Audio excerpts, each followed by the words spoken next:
मंदिर में दर्शन के बाद बाहर सीढ़ी पर थोड़ी देर क्यों बैठा जाता है?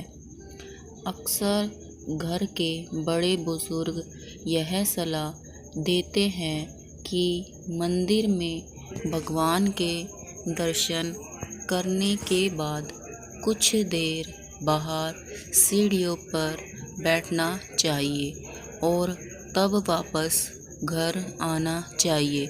इसके पीछे कोई वैज्ञानिक कारण नहीं है, लेकिन कुछ धार्मिक मान्यताओं के चलते लोग इस परंपरा का पालन करते हैं। यह प्राचीन परंपरा एक विशेष उद्देश्य के लिए बनाई गई है, ताकि ईश्वर हमारे मन में रच बस सके। मन ही मन बोले यह श्लोक मंदिर के प्रांगण या फिर सीढ़ियों पर बैठकर मन ही मन हमें एक श्लोक बोलना चाहिए। यह श्लोक इस प्रकार है: अनायासेन मरणं बिना देनेन जीवनम देहांत तव सानिध्यम देहि मे परमेश्वरम। अनायासेन मरणम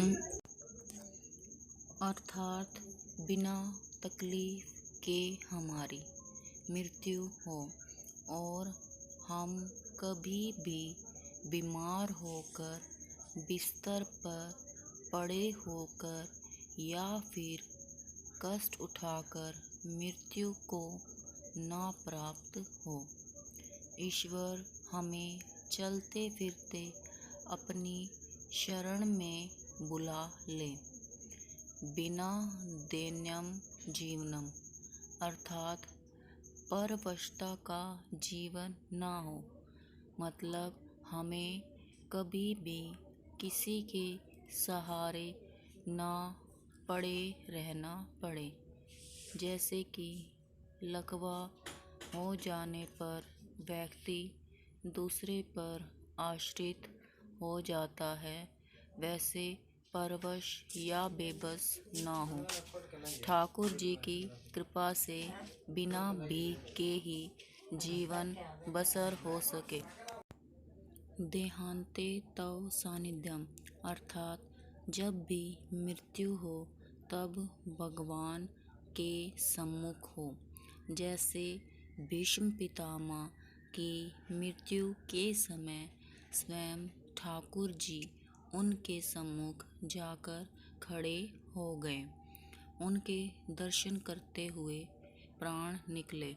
देहि में परमेश्वरम, हे परमेश्वर, ऐसा वरदान हमें देना हमारी आत्मा परमेश्वर को प्राप्त करे और हमारी देह को मोक्ष मिले। हे ईश्वर, हमें अपनी शरण में लेकर हमारा उद्धार करें। इसलिए दर्शन करने के बाद बैठकर यह प्रार्थना अवश्य करनी चाहिए।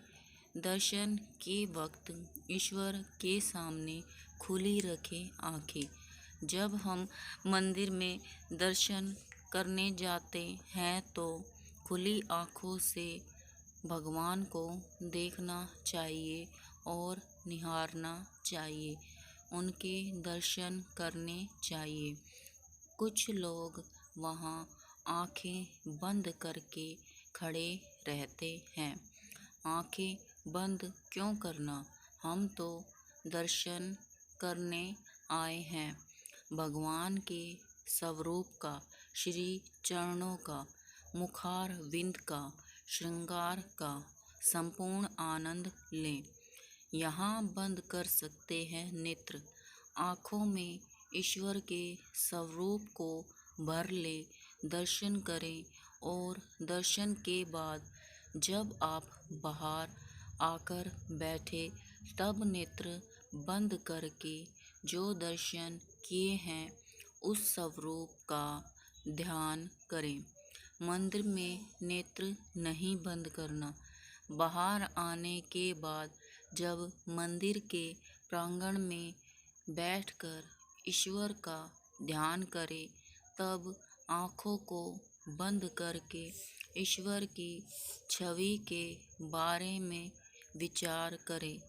अगर ठाकुर जी का स्वरूप ध्यान में नहीं आए तो दोबारा मंदिर में जाएं और भगवान का दर्शन करें। नेत्रों को बंद करने के पश्चात उपरोक्त श्लोक का पाठ करें।